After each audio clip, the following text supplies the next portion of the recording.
Okay, in this video, I'm going over UFC Fight Night, Derrick Lewis versus Tallison Teixeira. I'm going over the main card in this video. The prelims were really good, and the main card kind of died down a little bit after the prelims. There was a lot of finishes. I'm going to be going over the main card, as I said before. So we'll start with the bottom of it, which was Junior Tafa versus Tuco Tokos.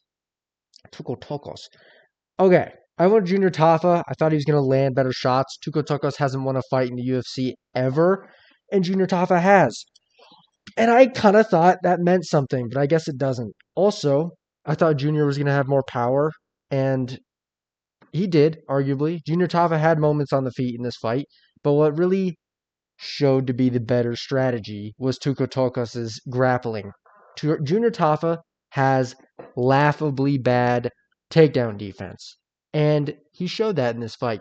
He did okay in the takedown defense department in the first round, but in the second and third, Tuco just he took him down. He grappled him. He didn't do that much damage, but he did enough.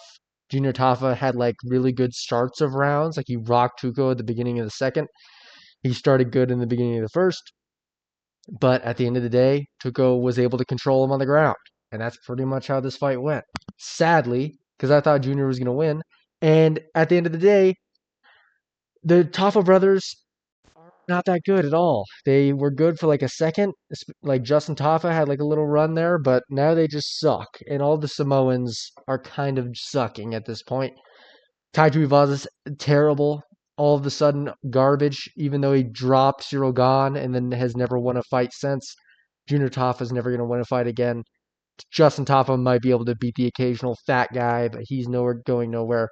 So overall, we lost a prospect at light heavyweight. I thought Junior might have been. I thought he was still at heavyweight. There's no prospect. This fight doesn't matter. Good for Tuco Tokos. He finally gets a win. Good job. Next, we have Vitor Petrino versus Austin Lane. So, I thought Vitor was going to knock out Austin Lane. Vitor moves up to heavyweight and does his thing in the grappling, which was not expected for me at all. Vitor Petrino is very muscular. He's very strong. He's going to do well at heavyweight, I think. He's going to do very good because he's not fat and obese. What he is very powerful, very strong, very built. And at heavyweight, I mean, shit. To a certain degree, that's all you have to really be, is not fat. And Vitor Petrino checks that box very well. He took down Austin Lane and submitted him in the first round via rear naked choke. Very unexpected, in my opinion. I thought if anybody was going to be grappling, it was Austin Lane. I didn't expect Vitor Petrino to grapple offensively. I was expecting Vitor to be able to stuff takedowns off of Austin Lane, but he dominated the grappling department himself and submitted Austin Lane. That's very impressive. It's not that impressive, actually, because Austin Lane sucks. But his move up to heavyweight worked, and he's utilizing more levels to his game, which I didn't know he had. He has the power, and I bet it's going to translate to heavyweight, so that's going to work well against these fat guys. And it already worked against a relatively athletic guy like Austin Lane. I can see this working. I can see Victor Petrino actually being a problem at heavyweight, and we need some heavyweight prospects, which this card kind of did give us. It gave us some heavyweight prospects. It gave us Vitor Petrino, and the prelims it gave us Walter Walker. Heavyweight's not looking as bad as it did before, even with the main event outcome. Honestly, I'm not mad about it, especially when it comes to the heavyweight division. Its future? Fuck Tallison Teixeira. We don't need him. We have Derrick Lewis that's going to be in the UFC for another 20 years. So we have that to look forward to. Next, Nate Landwehr versus Morgan Charrier. So this was a bit longer of a fight. Nate Landwehr did very good. I picked Morgan Charrier to win. I thought he was going to win. The first round was very close. It was trading on the feet back and forth the majority of the fight. Morgan Charrier did some grappling in the first round. I still maybe would have given it to Nate. I thought he did a little bit. I don't know. It's hard to say because Morgan was grappling in the first. They were trading. I thought Nate was landing a little bit better maybe, but Morgan was being busier and grappling offensively well. The first round's really a toss-up. Good thing it didn't really matter. The second round I gave to Nate Landwehr. I thought he was landing better. He started to get momentum. He started to push a pace a little bit. Morgan Charrier started to look like weird out there and kind of bad. He's getting a little bit overwhelmed by Nate.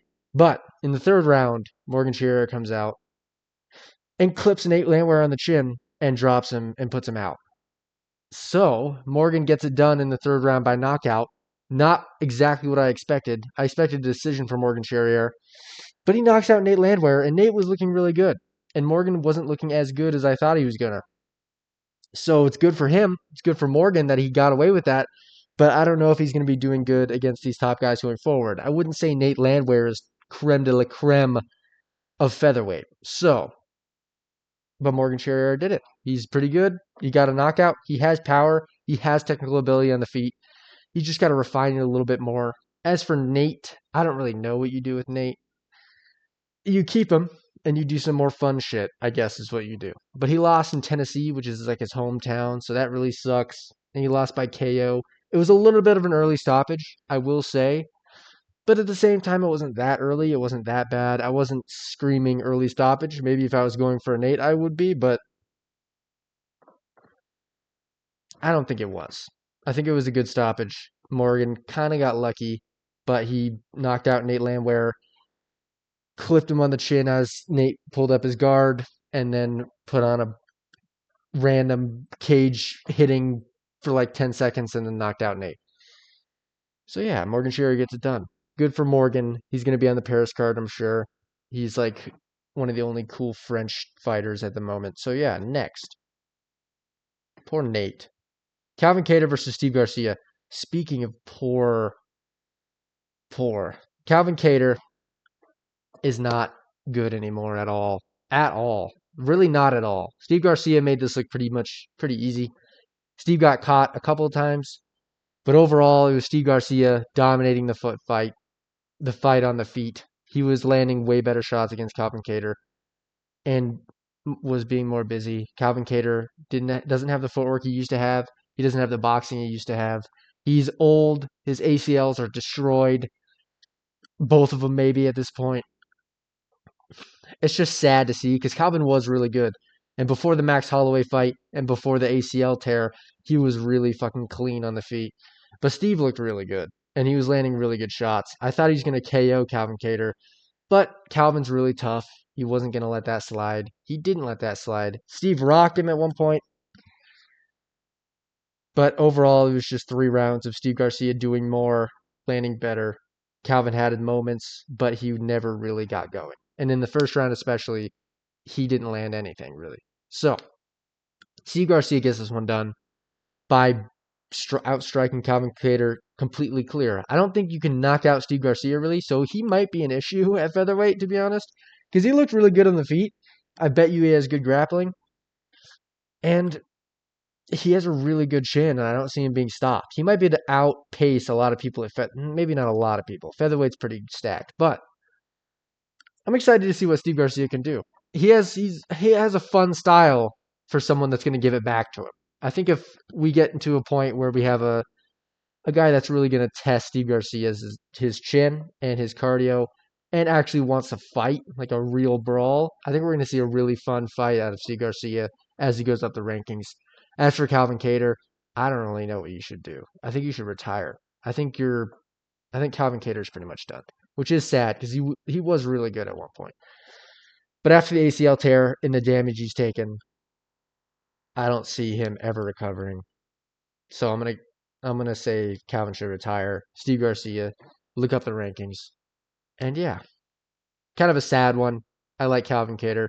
Sad to see him lose at all, but at least he didn't get chinned or anything. He still hasn't done that yet. But yeah, Steve overall was just better on the feet.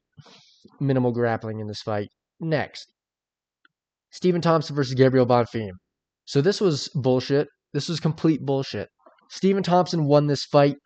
Honestly, I think he won it pretty clearly. I thought the judges got this completely wrong. I thought it was bullshit. I think a lot of people agree with me. Gabriel Bonfim did not win this fight. If he did, then there's a serious problem with the way we judge fights. And it's just favoring dumb, boring bullshit like holding a motherfucker up against a cage. Gabriel Bonfim, I swear he didn't do anything in the third round but fucking hold Stephen Thompson. Maybe he landed a couple, but Stephen Thompson stunned Gabriel Bonfim in the third, I thought. We'll go over all of it. round one, Gabriel Bonfim was just doing a little bit better. Stephen Thompson, he wasn't warmed up yet. Gabriel was actually landing good shots. Stephen looked a little bit slow in the first. I thought Gabriel won. Gabriel was able to grapple a little bit. He took Stephen down, got his back for a second. They got back up, or he reversed it. Gabriel Bonfim's round. Second round, Stephen Thompson won this round clearly. He started getting busier. He started getting better. He head kicked and wobbled Gabriel Bonfim on the feet at the very end of the round. Clear round for Stephen Thompson. Also, he blew up his shin and it started bleeding everywhere in the second round. Stephen Thompson did off of a check. I think it was a check. So that wasn't a great look going to the third round, and I started to get nervous. And I've seen them stop cuts on the shin before. They've done that before, so I was a little bit worried about that. I think it was Jack Shore, who got a fight stopped because of his shin. It was some white dude. I forget. I think it's Jack Shore. But third round happens. I thought Stephen Thompson won the third round clearly. He did better on the feet. I thought he stunned Gabriel Bonfim. And after I think he clearly stunned him because Gabriel, right after the punch that I saw him land, which made Gabriel wobble and go, oh fuck, he just held Stephen against the cage. Literally, that's it. He was holding Stephen against the cage, looking up the clock, waiting for the time to run out. That should be instantaneously separated. If the ref was just letting it happen, and it's so annoying. And honestly, it's a little bit of Stephen's fault because he would reverse it and then they'd go back, and that's a little bit of action. So I can see the ref not wanting to separate. But if I'm Stephen, I'm just okay, I'll wait until he separates it. To be honest, because he looked like he wanted to for a second, but then Stephen reversed against the cage, and then Gabriel went back. So then it's kind of reset in the ref's mind. He doesn't know whether to step in or not. It's just so bad because Gabriel Bonfim got the fight because he just held him. And obviously Stephen Thompson's also at fault for not getting off the cage. But the fact that is a way the UFC wants you, or the commission even, wants you to fight, and it can get you a win and let you squeak through with a win is the dumbest way to judge a fight ever. It should always be damage. Damage should trump everything no matter what. And I would understand if Gabriel took him down and landed ground and pound. I would understand that. He literally just held him against the cage and looked up at the clock, praying that the fucking round would end. That's not how you win a fight. It's the most boring thing ever. I hate Gabriel Bonfim. I hate him. And they robbed Stephen Wonderboy, who's the oldest fighter in the UFC, has white hair in there. He is like a full head of gray hair. And he won this fight. And it's so sad that he got robbed. And I really like Wonderboy. This is the worst possible outcome. Because it was a little bit boring. And Stephen lost a robbery. It's just the worst possible outcome. And I'm extremely pissed. But we can give Gabriel Bonfim, I don't know, fuck Bonfim. He should have even got this fight in the first place. God damn. He's going to lose his next fight too. He's not that good. You couldn't take down a 42-year-old Stephen Thompson. You couldn't take him down in the third. You're the grappling guy. Stephen Thompson gets taken down. He has decent takedown defense, but he gets taken down. You couldn't do it. Gabriel's been finished before, and almost got finished by Stephen. Not to discredit Stephen, but Gabriel Bonfim is going nowhere in the UFC, and that's my prediction for him. As for Stephen, do not hang up the gloves yet. You won that fight. Fuck it. Get one more. Get a couple more. Why not? Get your win, and then you can retire. Because I still think he can do it. He almost beat Gabriel. He can beat a schmuck. He can beat a schmuck at welterweight. Next, we have the main event. I already went over this in a full video. But basically, I'm super hyped about this. I think Derrick Lewis can make a title run. I'm not even joking. He has wins over Volkov and Curtis Blades. He just needs to get one more win against a rematch against Curtis Blades. He already did that once. Curtis Blades looked like shit in his last fight. Derrick Lewis by knockout. Boom. And then one more fight, and then a title shot. Fuck it. We don't have any prospects at heavyweight at all. Derrick Lewis is one of the most fun fighters in the UFC, personality-wise. And, I mean, he has the most finishes, too. I would put him in a very favorable position up at heavyweight. Because if Aspinall beats Gane, you really have nothing now. You have literally nothing. Tallison Teixeira was your big, please beat Derrick Lewis so we can shoot you up the rankings. And he got chinned in the first round. Derrick Lewis flurried like a dum-dum and clipped Tallison Teixeira with a left hook, dropped him bad, a little bit of an early stoppage as Tallison was climbing up the cage. So I justify that stoppage. And I don't think it's early because Tallison literally cheated to get up. You can't do that. Good stoppage on the ref. Jason Herzog, undefeated and being really bad and weird at reffing. And oh, that was kind of good stoppage, but kind of bad. Jason Herzog has a lot of weird moments and bad moments. But Derrick Lewis got it done by knockout. There's no good prospects. Shoot Derrick Lewis up the rankings. He is the most entertaining heavyweight by far, besides maybe Aspinall. And even then, Derrick Lewis double the entertainment personality-wise of Aspinall. And yeah, I think that's all I have to say about that fight.